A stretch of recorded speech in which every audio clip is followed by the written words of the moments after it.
y vamos a compartir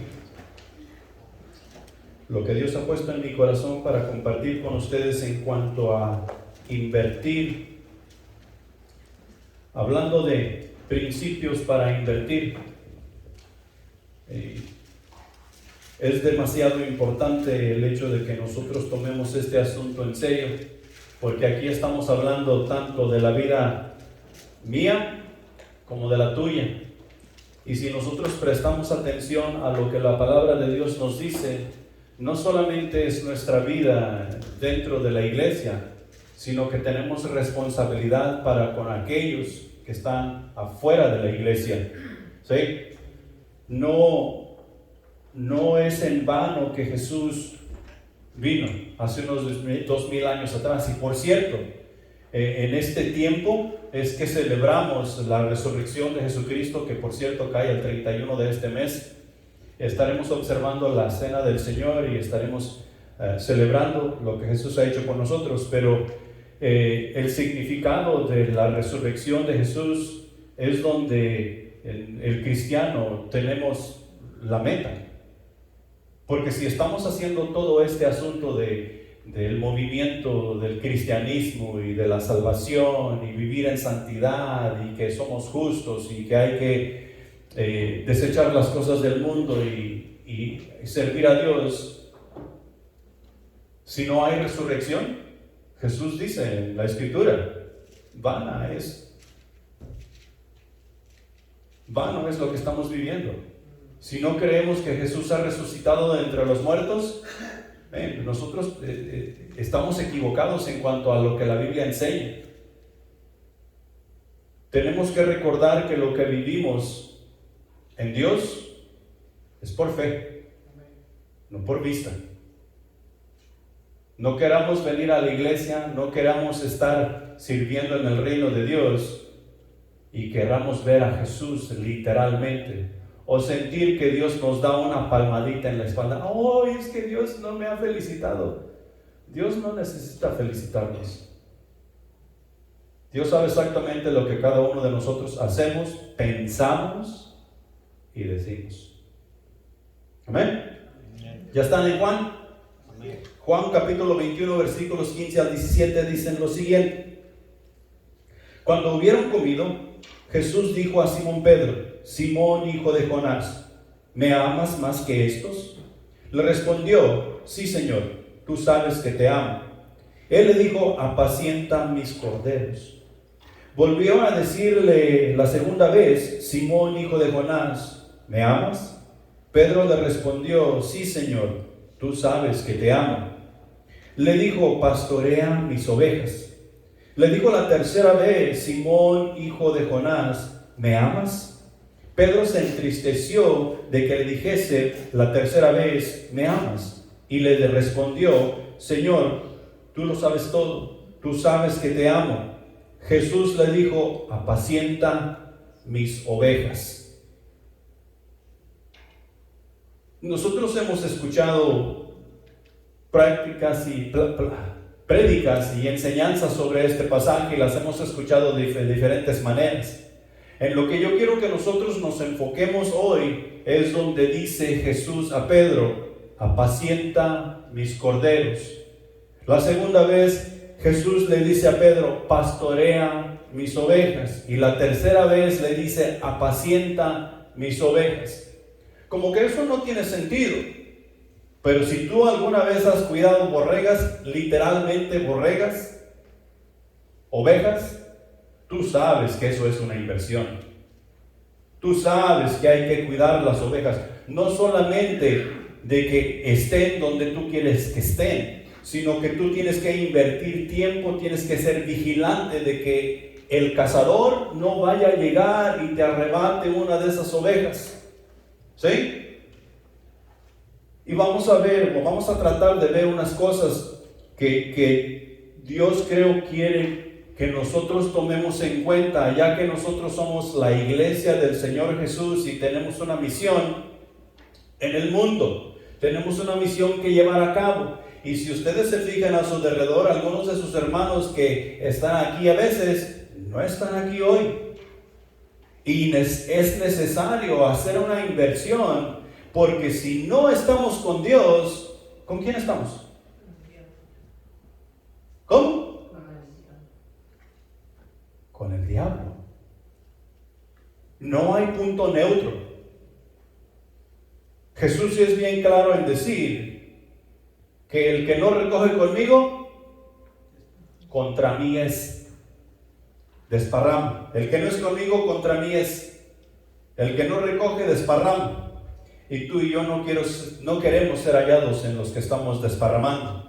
Tú y yo queremos ser hallados en los que estamos juntando juntamente con Jesús. ¿Qué junta Jesús? ¿Grano? ¿Trigo? ¿Cosecha? ¿Maíz? ¿Frijol? ¿Qué es lo que junta Jesús? ¿A qué vino Jesús en aquel tiempo cuando lo vemos ahí en Mateo, entrar en el capítulo 3 y está diciendo arrepentidos porque el reino de los cielos se ha acercado? Estaba llamando a las personas que le trajeran unas matas de elote, una efa de trigo, y estaba llamando a que le trajeran alimento. Almas. El negocio de Dios son las almas. ¿Quién tiene alma? Todos los seres humanos tenemos un alma. Cuando Dios sopló en la nariz de Adán, dice que fue un ser viviente. Y tú y yo somos un ser viviente. Eso quiere decir que Dios nos ha dado aliento de vida. Y ese aliento de vida es necesario que tenga una relación íntima y personal con Dios, porque íntima y personal con Dios es como tú y yo tenemos que regresar de donde fuimos tomados. ¿De dónde fuimos tomados? De Dios. Nosotros venimos de Dios. Dios nos creó. Dios es nuestro creador. Y a Él es que vamos a regresar. Ahora, Dios ve el éxito de forma diferente a como lo vemos muchos de nosotros. Para algunos, tener éxito significa gozar de buenos ingresos económicos, una carrera profesional, el crecimiento o un puesto de trabajo seguro. Para otros puede tratarse de tener una familia estable con la que se compartan los sueños y anhelos. Y al leer, si tú lees lo que yo he escrito aquí, tú estás diciendo, esto es para una empresa, para que el trabajador que va a trabajar para esa empresa le eche ganas y entre y haga. Cuando trabajamos para la empresa, por decirlo así, ¿a quién estamos haciendo rico? Al jefe, al dueño de la empresa, porque él es el empresario y tiene razón. Cuando tú vas y buscas en las escrituras de la empresa, ¿el nombre de quién vas a encontrar? El empresario, el dueño de la empresa. Él es el que ha invertido su vida, su dinero, su tiempo, dinero y esfuerzo en tener toda la maquinaria con la que yo voy a llegar a trabajar. Los trabajos que se van a hacer, Él ha invertido tiempo, dinero y esfuerzo en conseguirlos para que haya producción y yo solamente voy a llegar y hacer. Él me está ocupando para eso. ¿Sí? Y quiero que tú y yo veamos, porque esos mismos principios son los que tú y yo, cuando hemos llegado al conocimiento de Cristo Jesús, hemos metido a la iglesia. Y nos hacemos a la idea de que si no estamos viviendo bien, tal vez no soy el creyente que yo debo ser. Si no tengo dinero suficiente para pagar la renta, tal vez yo no soy el creyente que Dios quiere que yo sea. Si yo no traigo un carro último modelo o un carro bueno, tal vez yo no soy el creyente que Dios quiere que sea. Y nos metemos esas ideas en la cabeza y queremos prosperar dentro de la iglesia de la misma manera que el mundo está prosperando. Y Dios nos dice que la manera de invertir del mundo y la manera de invertir de Él son diferentes. Son diferentes. Nosotros nos ponemos a estudiar la Escritura y miramos a Jesús invirtiendo en las vidas de las personas y decimos, ese loco fue un perdedor. Los fariseos, saduceos y toda esa bola de feos, ellos tenían la sinagoga llena de personas.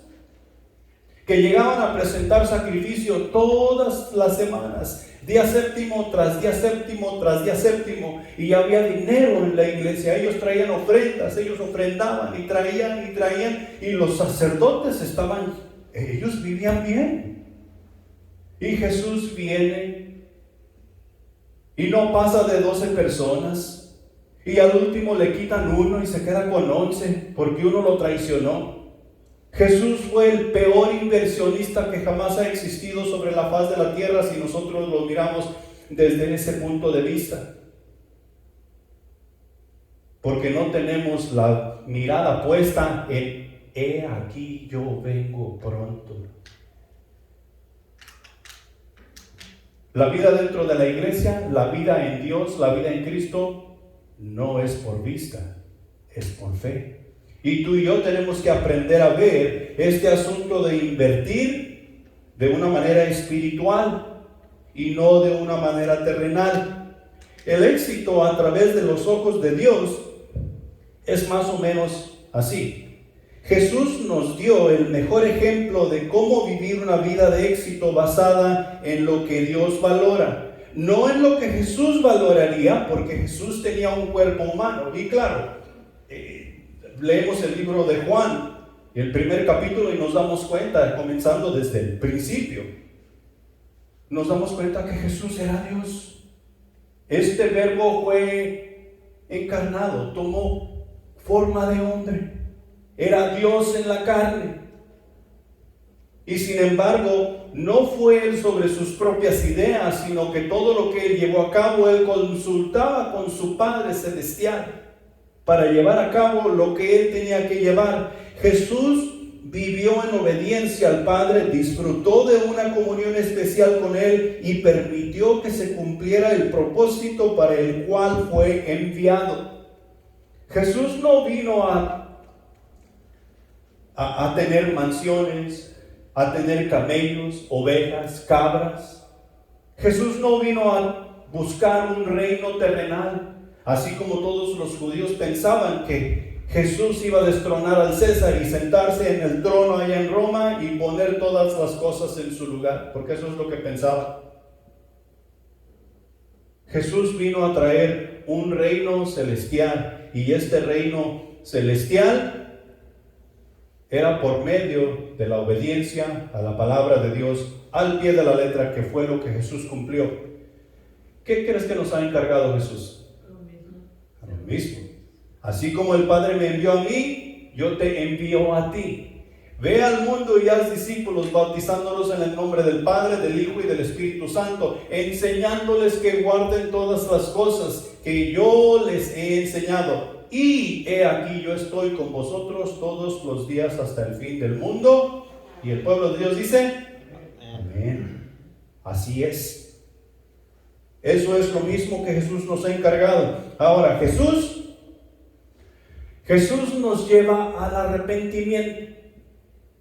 ¿Sí? Eso es lo que Jesús vino proclamando, arrepentimiento. ¿Arrepentimiento por qué? Porque si nosotros no tenemos un corazón arrepentido, si nosotros no vivimos con un corazón arrepentido, no podemos hacer la inversión que Dios nos pide hacer.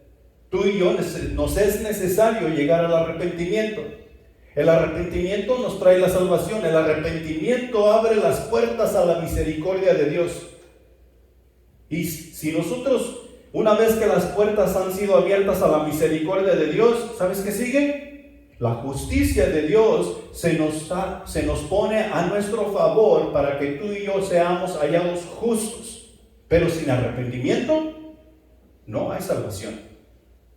Y eso es lo que Jesús viene proclamando. Jesús viene diciendo, arrepentíos porque el reino de los cielos se ha acercado. El arrepentimiento nos lleva a la misericordia a la justicia. Nosotros somos justos, y cuando ya obtenemos la justicia de Dios en la salvación, entonces obtenemos al Espíritu Santo de Dios, que viene a ser morada en nuestro cuerpo, dándonos vida, dándonos a conocer el reino de Dios del cual Joel hablaba, para nosotros poder invertir apropiada y adecuadamente. El Espíritu Santo nos permite, nos empodera, nos capacita y nos guía. He ahí la razón por la cual nosotros cuando comenzamos a caminar con Jesús y comenzamos a ver las cosas por fe y no por vista, miramos las cosas en el mundo diferente. Ya no nos parece igual. Y yo no sé si ustedes han experimentado un asunto así, pero la última vez que yo me encontré en un ambiente donde antes yo disfrutaba, yo estaba incómodo. Algo no estaba bien. ¿Y sabes qué tuvo que pasar? Yo tuve que empacar mis cosas y salirme. Porque algo no estaba bien. Yo ya no cabía ahí, ya no ensamblaba. Y hoy en día, hermano, nosotros tenemos un serio problema con el cristianismo. De lunes a sábado, dijo mi abuela, andamos de pata de perro y en todo lugar ensamblamos. Y nos gozamos y hacemos y deshacemos. Y luego el domingo aquí llegamos al servicio. Alabaré, alaba. Estamos ensamblando a todo dar también. No puede ser. Así no funciona. Eso no es Espíritu Santo. El Espíritu Santo no nos llevará a hacer eso. Si nosotros ensamblamos bien con el mundo y tenemos una relación con Dios, el Espíritu Santo nos va a regañar, nos va a redarguir, nos va a exhortar y nos va a hacer saber que ese no es su lugar, porque en santidad tú y yo ahora vivimos. Y lo está haciendo porque tenemos una inversión correcta y apropiada que hacer. Es, por ejemplo, tú al banco tú no vas con tu costal de maíz y tu costal de frijol para invertir, ¿va? Si tú llegas al banco con tu costal de maíz y tu costal de frijol, ¿qué crees que te van a decir? No, señora, aquí traiga un costal de dinero, 2 costales de dinero, cash, o cheques al portador, pero aquí no venga con su semillita, aquí no invertimos semilla. Ok, es lo mismo con Dios. No vengamos con Dios queriendo invertir como el mundo invierte, porque la manera de invertir para con Dios es muy diferente. O sea que el Espíritu Santo nos empodera, nos capacita y nos guía y nos lleva, en tercer lugar, nos lleva a vivir una vida semejante a la que Cristo vivió. ¿Sí? Una vida semejante a la que Cristo vivió. Y no está diciendo que te vayas a comprar una túnica y unos guaraches y te dejes crecer el pelo y la barba y entonces salgas por el mundo. No está hablando de eso. Está diciendo que tú en espíritu y en verdad adores a Jehová Dios tu Dios y salgas a predicar las buenas nuevas de salvación. Más o menos así como dijo Jesús: arrepentíos porque el reino de los cielos se ha acercado, llamando a las personas al arrepentimiento, llamando a las personas a venir ser empoderadas por el Espíritu Santo de Dios para hacer una inversión correcta y apropiada en el reino de los cielos. Amén. Esa es la manera de invertir para con Dios. Hay algunas cosas que nos es necesario notar una vez que hemos llegado a este punto, o sea, al arrepentimiento y que tenemos el Espíritu y que nos es necesario vivir así como Cristo vivió. Nos es necesario notar lo que nos dice 2 de Corintios capítulo 5 versículo 20, que dice lo siguiente: así que somos embajadores en el nombre de Cristo, como si Dios rogase por medio de nosotros, os rogamos en el nombre de Cristo, reconciliaos con Dios. Tú y yo somos embajadores, pero no somos embajadores de México, no somos embajadores de Estados Unidos, no somos embajadores de China o de Corea del Norte, si querías ser un embajador de Corea del Norte. Tú y yo somos embajadores del reino celestial, el reino más poderoso y más grande que jamás ha existido en todos lados. Un reino eterno. Tú y yo somos embajadores de ese reino. Ahora, ¿qué es un embajador? Un embajador es un representante. Y este representante, cuando es puesto delante de las personas representa el reino en toda su capacidad, de la mejor manera que Él puede representarlo. ¿Sí? Tú y yo representamos el reino celestial. Dios nos ha encargado tal misión. Tú y yo necesitamos tener eso bien claro. Somos embajadores, representantes. Tú y yo, como representantes del reino celestial, somos pregoneros del evangelio. ¿Qué es un pregonero? Cuando has ido tú al mercado, no aquí en Estados Unidos, por allá en México, por ejemplo. Has ido tú al mercado y ya está el tipo ahí, pásele, aquí tenemos lo que usted anda buscando. ¿Sí? ¿Qué tal si esa persona que está pregonando,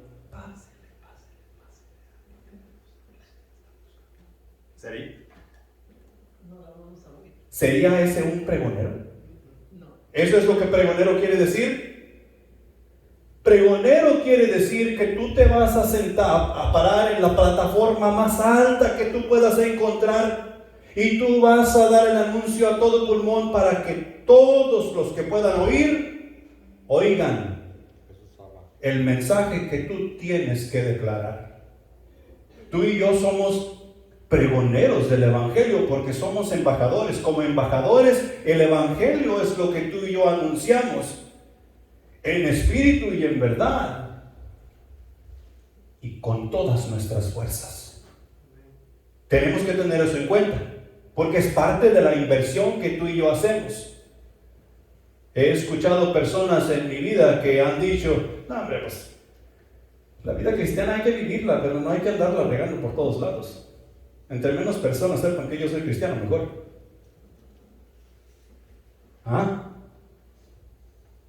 Esa persona no tiene a Jesús como su Salvador. Cuando tú te casaste, ¿por qué hiciste tanto alboroto? ¿Para qué tanto ruido? Porque es un evento especial y tú quieres que sepan que fulano de tal se ha casado, ha contraído matrimonio con la bellísima dama. ¿Sabes? Aquí en nuestro condado, cuando tú vas y consigues una licencia de matrimonio, sale en el periódico y todos están leyendo por ahí, los que leen de las personas que han fallecido, de las personas que han nacido y todo eso, y ahí entre eso sale fulano de tal, va a contraer matrimonio con fulanita de tal. Han obtenido una licencia para casarse. Levanten el periódico, lean el periódico de vez en cuando. Pero tú y yo somos pregoneros del evangelio. Tú y yo como embajadores somos portadores de la bendición de Dios al mundo, la bendición que Dios tiene para el mundo. Tú y yo somos portadores de la bendición de Dios. Tenemos que tener esas cosas en mente. Si tú y yo no mantenemos esas cosas en mente, o sea, como embajadores, nosotros no vamos a hacer la inversión correcta. Y en esa inversión que tú y yo hacemos, ¿a quién crees que se la vamos a entregar cuando sea tiempo de entregar lo que Dios nos ha prestado? A Dios. Porque a algunos cristianos parece que nos vamos a quedar con todo lo que estamos invirtiendo. Parece que no vamos a dar cuenta a nadie. Y tú y yo tenemos que tener bien claro que en todo lo que nosotros invirtamos como hijos de Dios, como embajadores del reino celestial, a Dios tiene que regresar. Y ahí podemos entrar en el estudio de la parábola de los talentos, pero no vamos para allá. Tú y yo tenemos que recordar que somos hijos de Dios y por consiguiente herederos juntamente con Cristo. Eso nos gusta. Nos gusta que somos hijos de Dios, nos gusta que somos herederos del reino celestial, porque ¿qué es lo que heredó Jesucristo? Todo, el universo entero, toda la creación de Dios. Y la palabra de Dios dice allá en Romanos capítulo 8, versículo 17, que tú y yo somos herederos juntamente con Cristo. si es que padecemos juntamente con Cristo, lo que Él nos ha pedido hacer, ir y llevar las buenas nuevas de salvación. ¿Sí?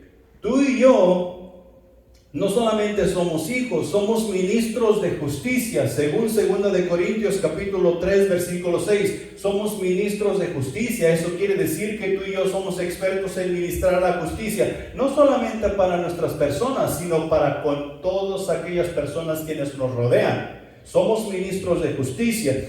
La palabra también nos dice que tú y yo somos colaboradores juntamente con Dios. O sea que Dios está haciendo la obra de tener al mundo bajo su control y nos ha invitado a ti y a mí a ser colaboradores juntamente con Él. Y eso nos dice allá en 1 Corintios capítulo 3 versículo 9. Ponte a pensar en esto. En tu profesión, cualquiera que sea tu profesión, y tú necesitas un ayudante, ¿tú agarras cualquier ayudante? ¿Verdad que no? No agarras cualquier ayudante porque te puede echar a perder todo el asunto con un pequeño error. Y si no puedes conseguir el ayudante que tú andas buscando, ¿qué haces mejor? Mejor lo hago yo solo. Aunque me tarde más, aunque batalle un poco más, mejor lo hago yo solo. ¿O no piensan así? No me digan que no, que ustedes son seres humanos igual que yo pienso así. Para estar batallando, mejor yo solo. ¿A imagen de quién fuimos hechos? De Dios. Y Dios nos ha invitado a trabajar juntamente con Él en su obra. ¿Cuál es la obra de Dios? El universo. Poner las estrellas en su lugar. Poner el sol en su lugar, el día, la noche, la lluvia, el sereno, la tierra, tú y yo, las almas. Lo que Él quiere, lo que Él busca salvar de todos y cada uno de nosotros, Él nos ha invitado a trabajar con Él. Y fíjate, nos ha invitado, no nos está forzando. Porque bien lo puede hacer, pero nos ha invitado a trabajar con Él.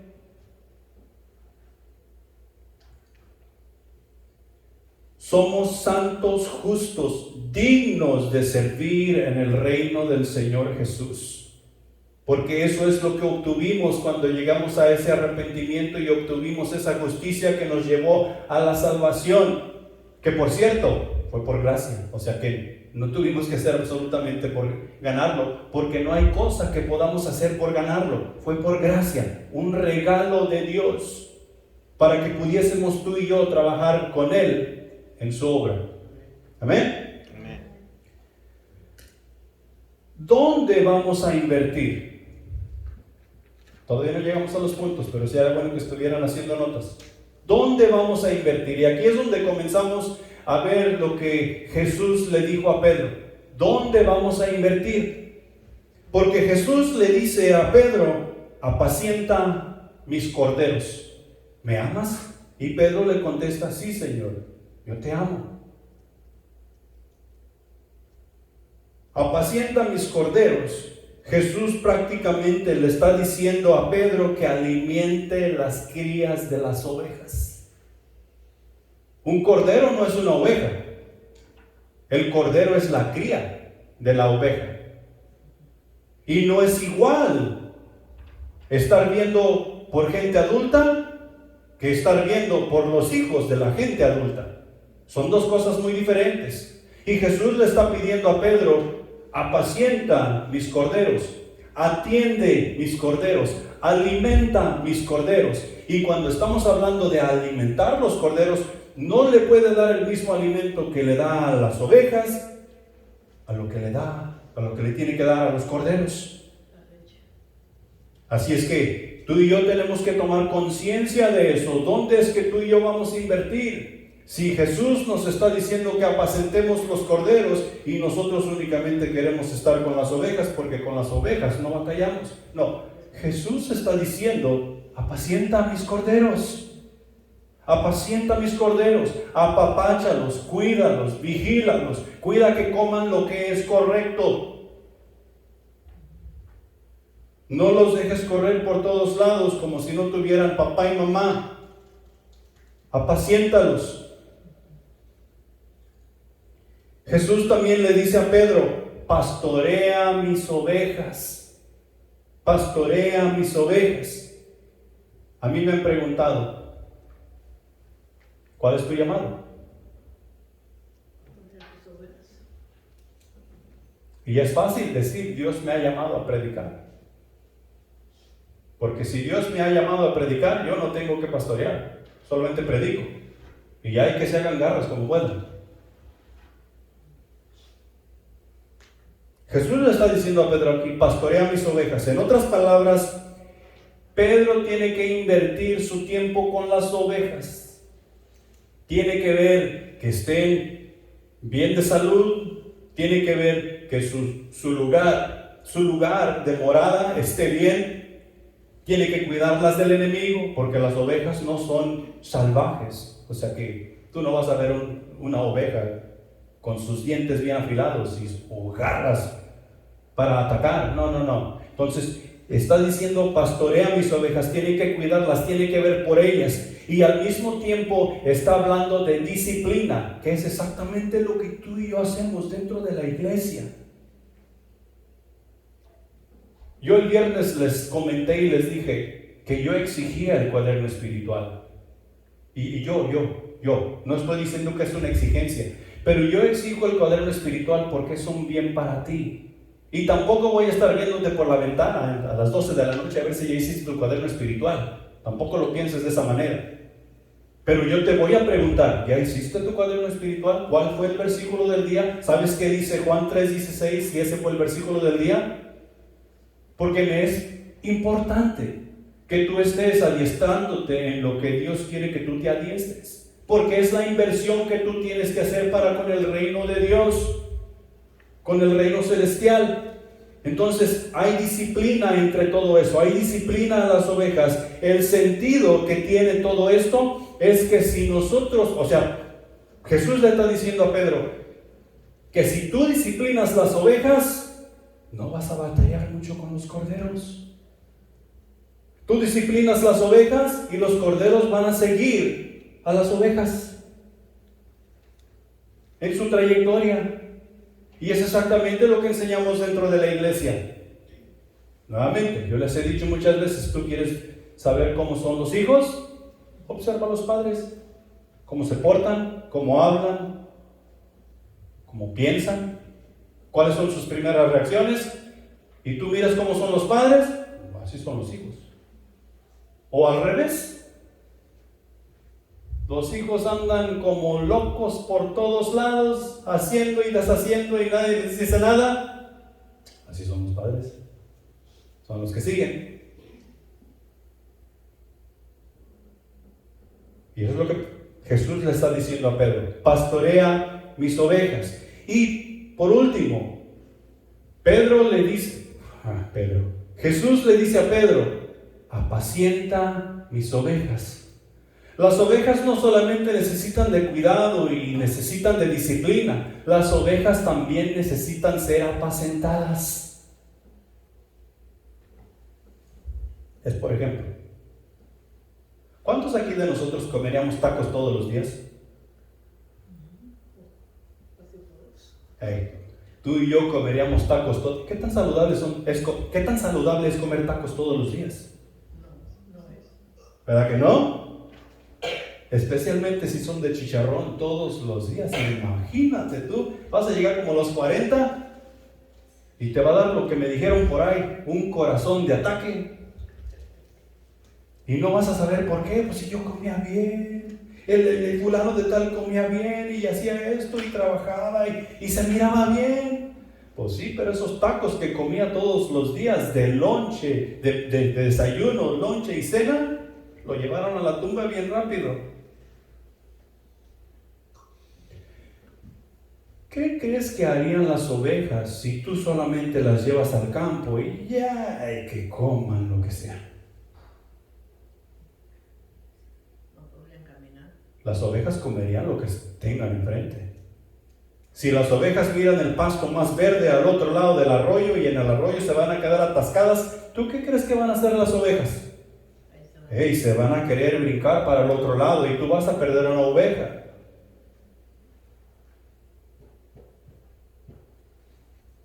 Entonces las ovejas también necesitan ser alimentadas, pastoreadas, necesitan cuidado.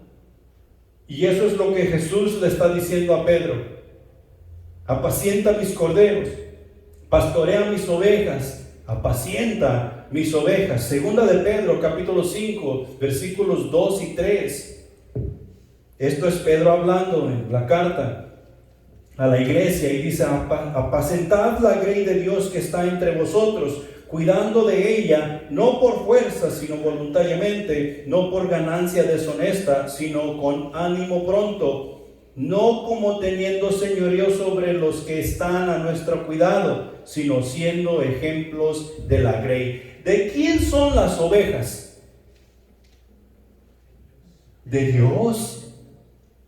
De Dios. Dios me ha puesto aquí como pastor para llevar, para guiar este rebaño al trono celestial. Bueno, no al trono celestial, pero al reino celestial. Pero las ovejas no son mías. Yo debo de cuidarlas, yo debo apacentarlas, debo disciplinarlas. Y si te fijas, la palabra dice: siendo ejemplo. Siendo ejemplo. Para que el crédito vaya a donde necesita ir. Y el crédito siempre necesita ir para con nuestro Padre Celestial. Entonces, punto número 1. La conversión es un proceso, no un acontecimiento.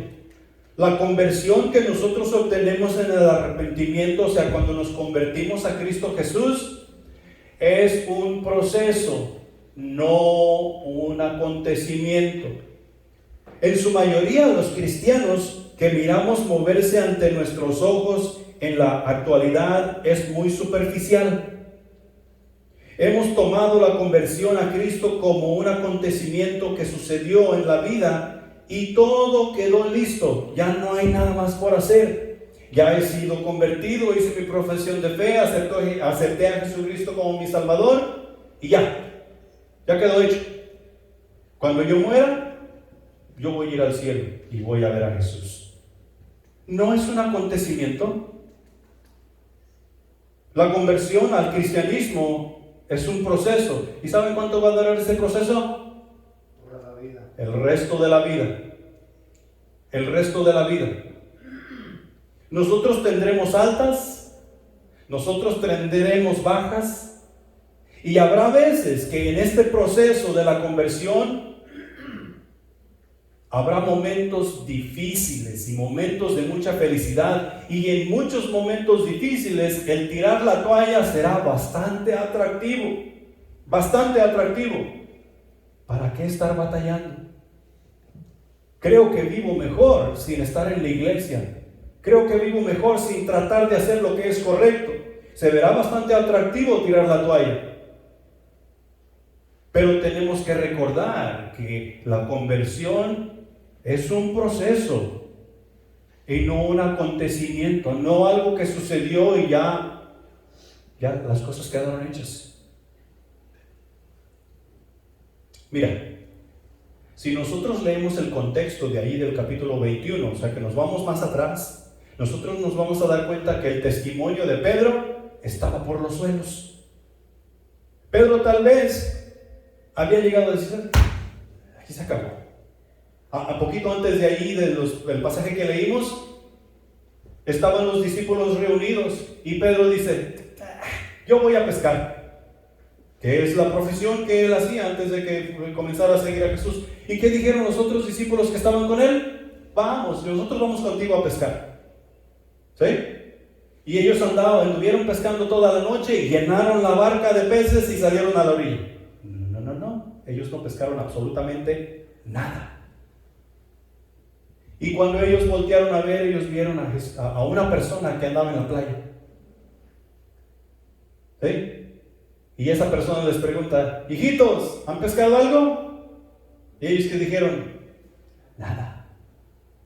Ok, entonces tiren la red a la derecha de la barca y agarrarán algo. Y ellos tiraron la red a la derecha de la barca y no la podían sacar, de tan llena que venía la red. Juan echa un vistazo hacia la playa y dice: es el Señor. Pedro se pone su ropa, o hizo todo lo contrario. Pedro se pone su ropa y se tira al agua y va a encontrar al Señor en la playa. ¿Sí? Y cuando ellos arrastraron la red a la playa, Jesús tenía ahí una lumbre, y en la lumbre tenía unos peces que estaba asando, y les dice: hey, trae algunos de los peces que han agarrado ustedes.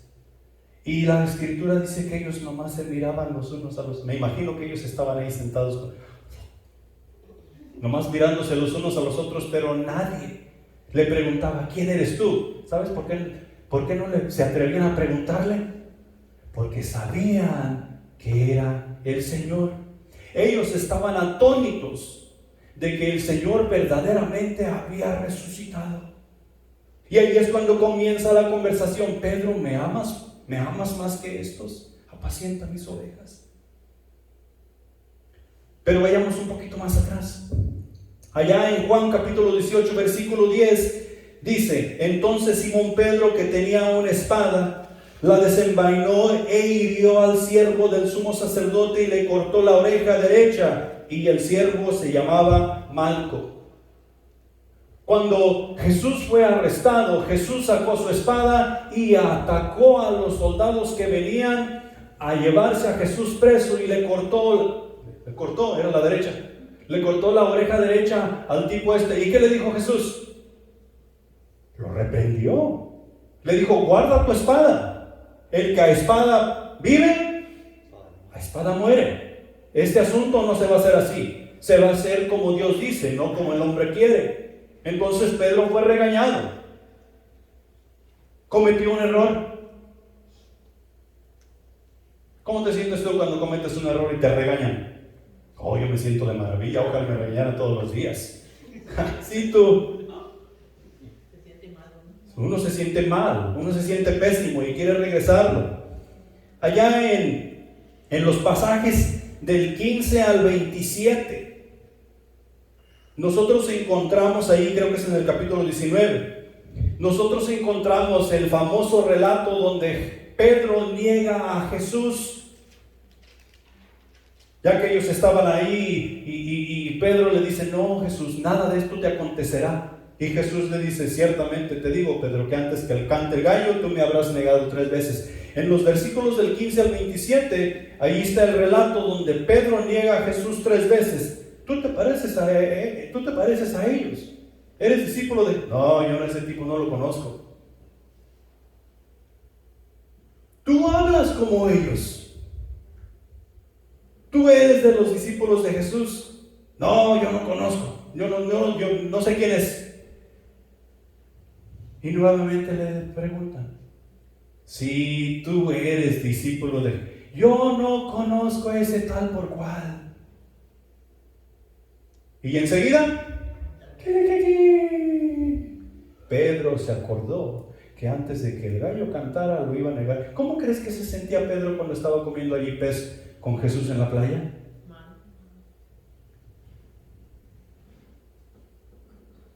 Me imagino que el testimonio de Pedro estaba por los suelos. Algunos teólogos piensan que cuando Pedro dijo: voy a pescar, ya no quería ver nada con el cristianismo, pero yo creo que se equivocan. Pedro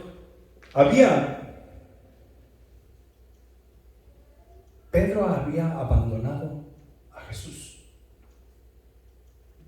Cuando él se dio cuenta de estos errores y el gallo cantó, ¿qué hizo Pedro? Parecía niño, o más bien parecía niña. Salió afuera y lloró amargamente, dice la escritura. y ya no estuvo más en el patio donde tenían apresado a Jesús.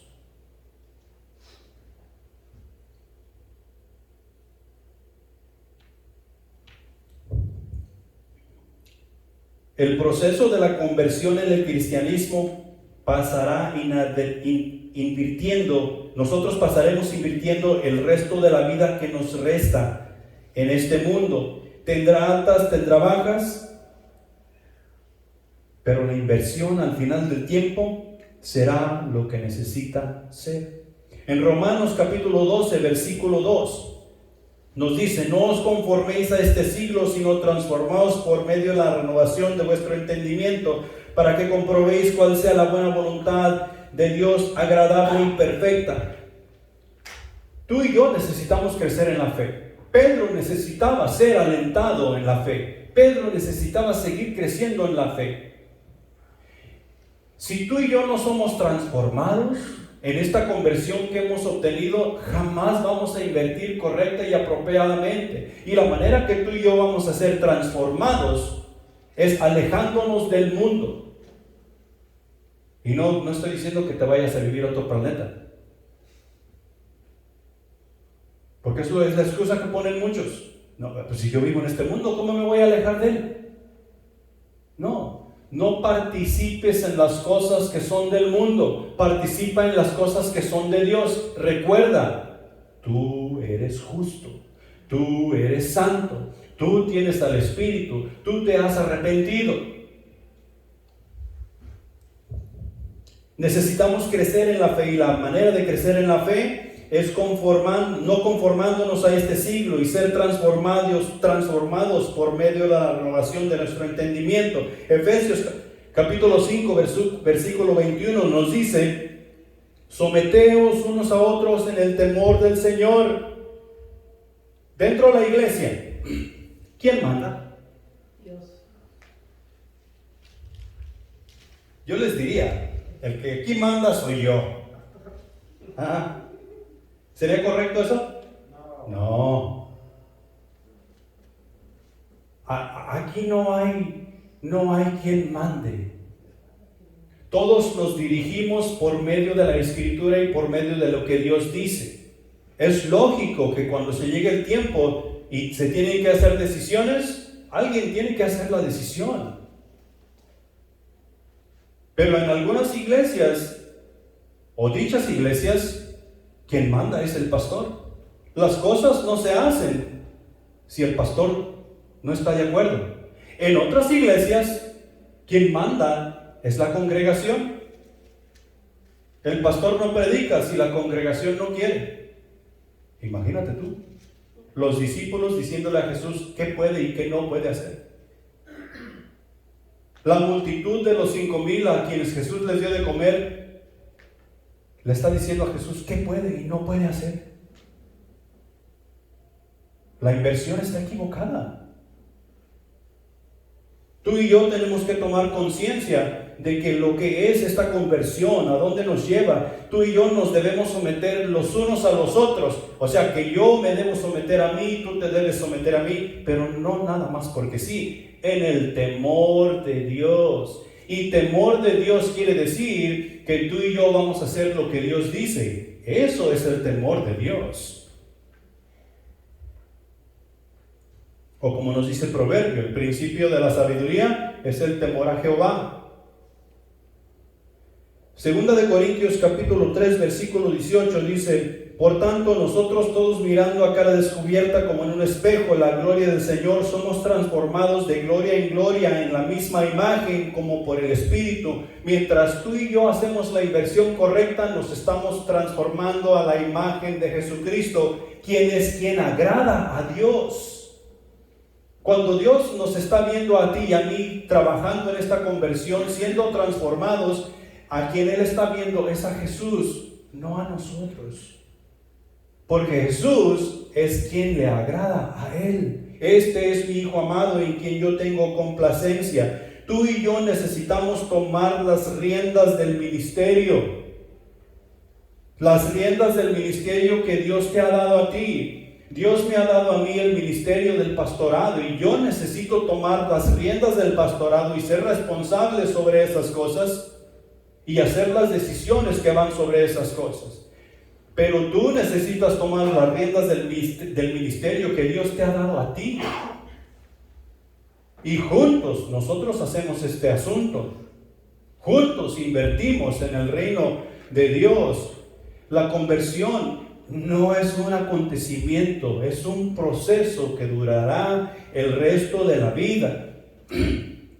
El cuerpo de Cristo, los ministerios son varios. Y cada uno de nosotros vamos a tener un ministerio porque Dios así lo ha designado. Necesitamos estar listos en todo tiempo y en todo lugar. Efesios capítulo 5, versículo 1 dice: sed pues imitadores de Dios como hijos amados. Y mira, ¿podemos tú y yo sorprender a Dios? ¿Agarrarlo desprevenido?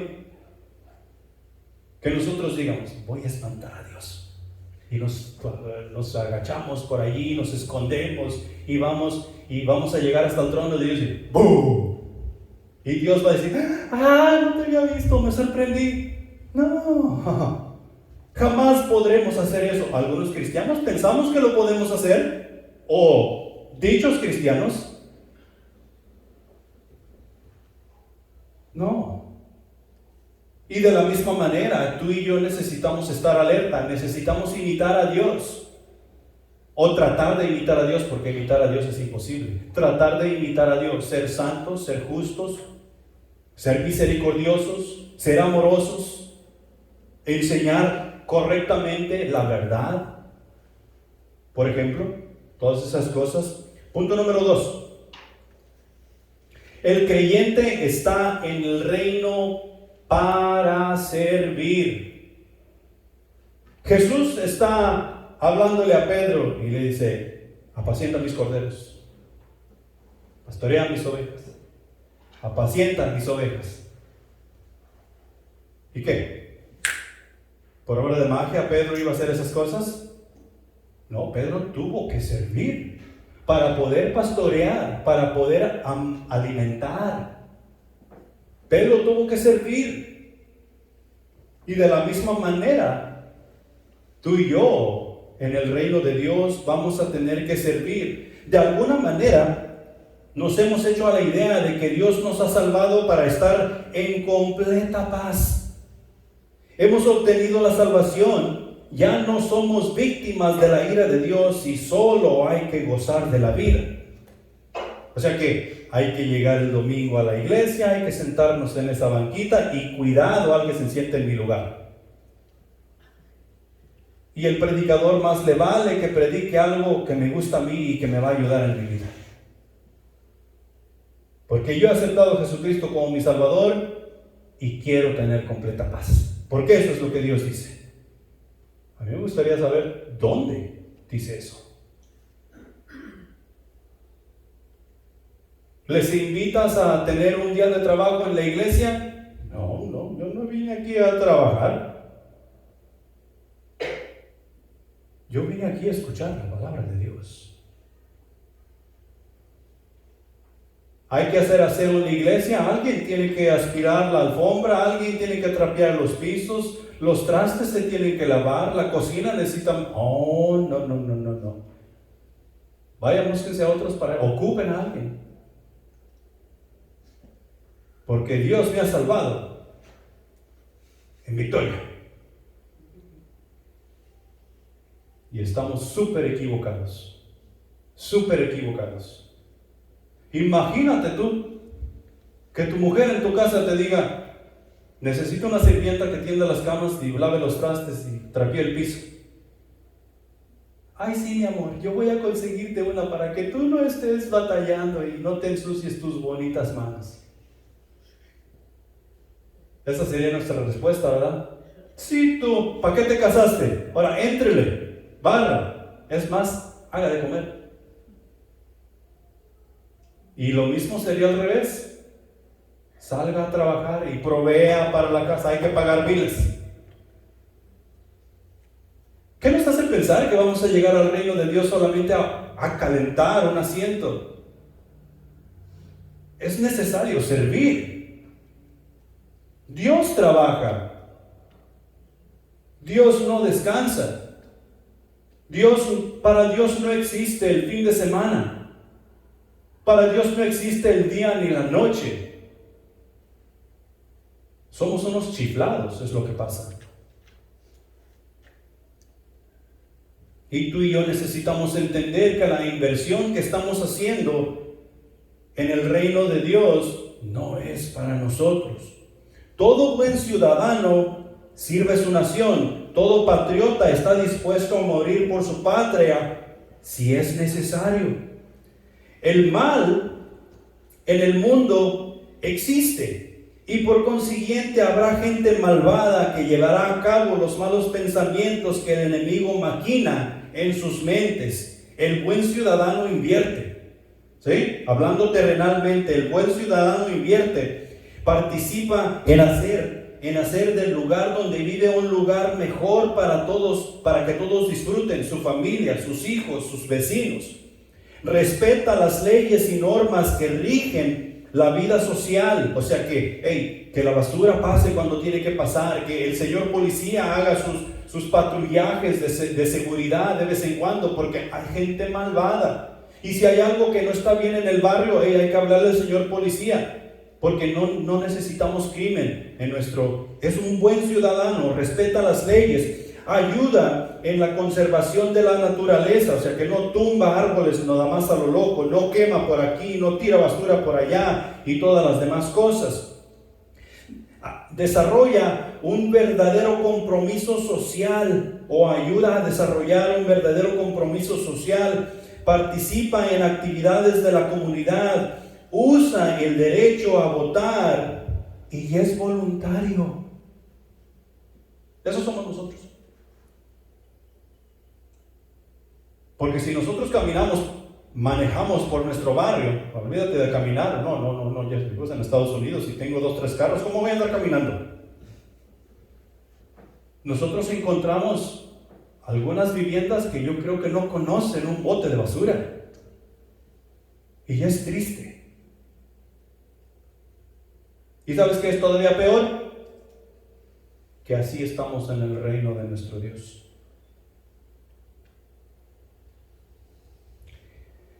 El patriota invierte en ver por el bien de su nación, no solamente del lugar donde él vive, no solamente de su barrio, sino que se va aún más allá.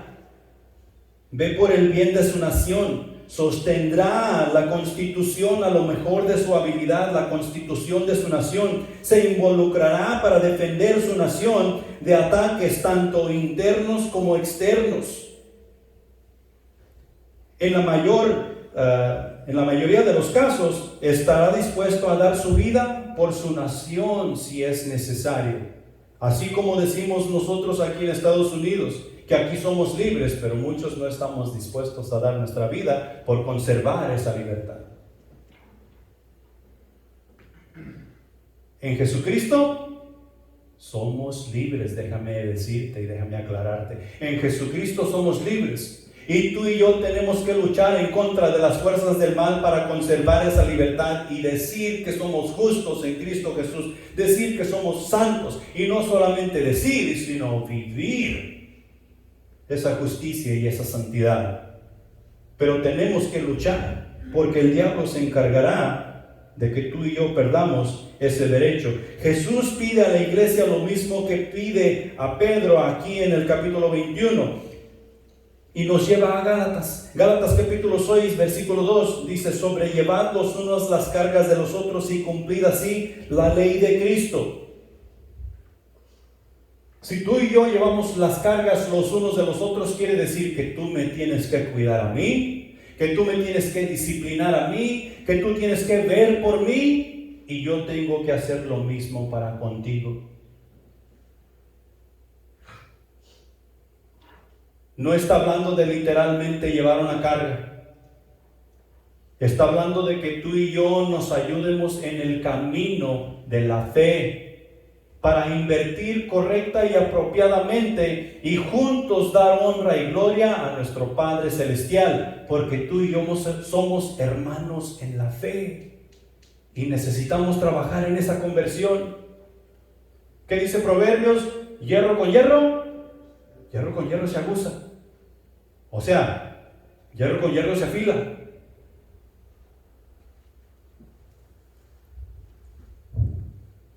Nosotros somos la iglesia del Señor Jesús. Tú y yo somos la iglesia. Y necesitamos llevar las cargas los unos de los otros. 1 Corintios capítulo 3, versículos 9 y 10 dice: porque nosotros somos colaboradores de Dios y vosotros sois labranza de Dios, edificio de Dios, conforme a la gracia de Dios que me ha sido dada. Yo como perito arquitecto puse el fundamento y otro edifica encima. Pero cada uno mire cómo sobre edifica. Y aquí en esto quiero que nos enfoquemos en y otro edifica encima. O sea que todos somos llamados a edificar. Tú y yo en esta generación estamos edificando sobre la que la última generación nos dejó. Y para la generación que sigue, para la generación que viene, edificarán sobre lo que nosotros les dejemos. Imagínate tú, ponte a pensar en eso. Si lo que tú y yo edificamos es de papel, y ellos vienen y edifican sobre el papelito con bloque, ladrillo y mezcla, ¿qué va a suceder con su estructura? Se va a caer, porque tú y yo no edificamos correctamente, o porque tú y yo no invertimos correcta y apropiadamente. Todos tenemos que edificar. Todos. En el reino de Dios todos tenemos que, ahí la razón por la cual tenemos que enseñarnos a llevar los unos las cargas de los otros, porque todos tenemos que edificar. Así como los 3 cochinitos, todos tuvieron que edificar. Y unos se edificaron más sabiamente que otros. Pero tú y yo tenemos toda la sabiduría, todo el poder y todo lo necesario para edificar correcta y apropiadamente. Tenemos el Espíritu Santo de Dios. Amén. Amén. Amén. Y ya para terminar, punto número 3. Este es el más cortito.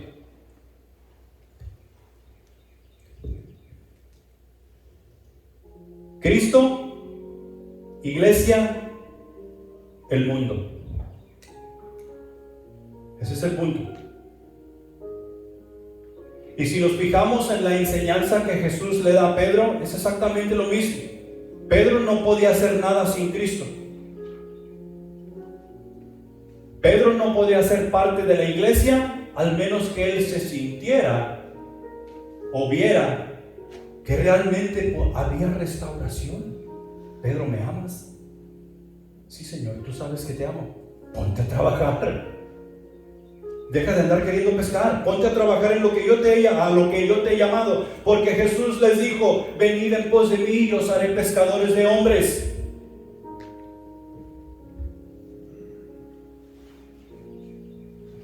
Pedro no podía ir al mundo si primero no había sido edificado en la iglesia. ¿Quién nos edifica en la iglesia? Jesús. Jesús es la razón por la que estamos en la iglesia. Jesús es la razón por la que seguimos en la iglesia. Jesús es la razón de todo. ¿Por qué yo sigo amando a mi esposa? Por Jesús. ¿Por qué mis hijos, aunque son los más malvados, aún los sigo amando? Por Jesús. Porque Jesús me dice que hay esperanza. Jesús nos llama a venir a Él, porque solo Él tiene palabras de vida eterna. Él es el camino, Él es la verdad y Él es la vida. Todo comienza con Cristo Jesús. Cristo, iglesia, el mundo. Cuando tú y yo venimos a Jesús y le aceptamos como Salvador y verdaderamente decimos: ok, Jesús, yo te voy a seguir. Sé que esto no será fácil porque voy en contra de todo lo que he creído toda mi vida y tengo que deshacerme de todas esas cosas y seguirte a ti. Pero yo te voy a seguir. ¿Sabes qué es lo que hace Jesús? Jesús te coloca en la iglesia. ¿Por qué te coloca Jesús en la iglesia? Porque la iglesia es su cuerpo. La iglesia es el cuerpo de Cristo. Y ahí es donde tú y yo como creyentes vamos a funcionar. Tú y yo somos el cuerpo de Cristo. Algunos somos pies, otros somos mano, otros somos lengua, otros somos cabeza, otros somos pies, rodillas. Y así sucesivamente cada uno de nosotros somos el cuerpo de Cristo. El cuerpo de Cristo es el que lleva la función de servir en el reino de Dios. En la iglesia es donde tú y yo somos edificados. En la iglesia es donde tú y yo somos disciplinados. En la iglesia es donde somos enseñados todas las cosas que Jesús nos ha dejado. Como dice allá en Mateo capítulo 28, 19 y 20. La iglesia es la que envía misioneros. La iglesia. La iglesia es el organismo más poderoso que existe sobre la faz de la tierra porque imparte vida. Imparte a Jesús. Presenta a Jesús. Da a conocer a Jesús y Jesús es vida.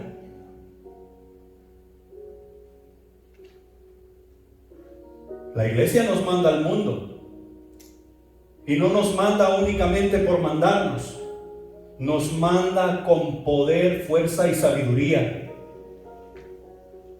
con el Espíritu Santo. Y como dice Jesús en los evangelios, tendréis poder para hacer muchas cosas, muchas cosas. Les dice a los apóstoles: a quien tú le retenga los pecados, le son retenidos. Y a quien tú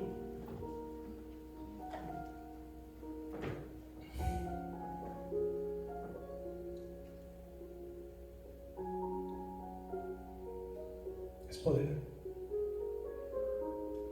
Pero es el poder del Espíritu. Y nos es necesario vivir en santidad. Nos es necesario vivir como Dios dice. Necesitamos invertir correcta y apropiadamente y tomar estos puntos en cuenta. El hecho de que estemos aquí no es pura casualidad, no es casualidad. Romanos capítulo 6, versículos 11 al 13 dice: así también vosotros consideraos muertos al pecado, pero vivos para Dios en Cristo Jesús, Señor nuestro. No reine pues el pecado en vuestro cuerpo mortal, de modo que lo obedezcáis en sus concupiscencias. Ni tampoco presentéis vuestros miembros al pecado como instrumentos de iniquidad. Aquí está la cosa. Sino presentaos vosotros mismos a Dios como vivos de entre los muertos, y vuestros miembros a Dios como instrumentos de justicia, porque estamos en proceso de conversión. Cristo nos ha rescatado de nuestra vana manera de vivir. Hemos llegado a Cristo, Cristo nos ha colocado en la iglesia y nos ha mandado al mundo a llevar las buenas nuevas de salvación para que otros puedan llegar a conocerle. Pongámonos de pie.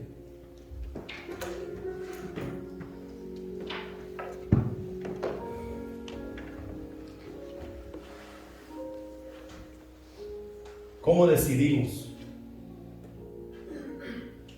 ¿Qué tenemos que hacer para seguir a Jesús? Porque esa decisión es la más importante que podemos hacer en la vida, pero también es la más difícil. Es la más difícil porque yo tengo que negarme a mí mismo. Yo tengo que negar mi querer, yo tengo que negar mi voluntad, yo tengo que negar mis deseos y aceptar lo que Jesús tiene para mí. Pero déjame decirte, si yo pudiera aceptar a Jesucristo otra vez, yo lo aceptaría.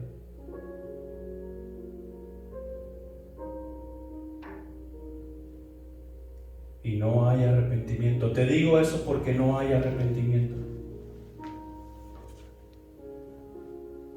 Nosotros queremos un cambio de vida y ese cambio de vida viene únicamente en la persona de Cristo Jesús. Cristo Jesús nos cambia para bien. No te vayas de aquí sin hacer una decisión por Jesús. A veces el deseo está en nuestro corazón, pero no en nuestra mente. Y ese deseo en nuestra mente necesitamos llevarlo a la acción y decirle a Jesús: ¿sabes qué, Señor? Yo te quiero seguir y enséñame cómo. Comienza a leer su palabra. Comienza a leer esa escritura. Y Dios será real para ti. Oremos. Padre Celestial que estás en los cielos, gracias te damos por tu palabra que ha sido expuesta en esta mañana, mi Dios. Trabaja en el corazón de cada uno, mi Señor, según sea tu voluntad. Mi Dios, hay tantas cosas que podemos recordarnos en cuanto a invertir correcta y apropiadamente, mi Dios, pero creo que lo que nos has hablado hoy ha sido lo que nosotros necesitamos. A la misma vez necesitamos ser más sinceros con nosotros mismos en cuanto al arrepentimiento, en cuanto a la conversión, y tratar de agradarte en nuestro proceder, en nuestro proceso. Cada uno de nosotros nos encontramos en diferentes etapas, pero cada uno necesitamos de tu Espíritu Santo, eso sí. Gracias por las visitas que nos traes esta mañana, mi Señor. Que tú les confortes su corazón, que tú hables con ellos. Y mi Señor, despídanos en paz. Ayúdanos a disfrutar del compañerismo y la edificación del cuerpo de Cristo. Te lo pedimos y te lo agradecemos en el nombre de Jesús. Amén.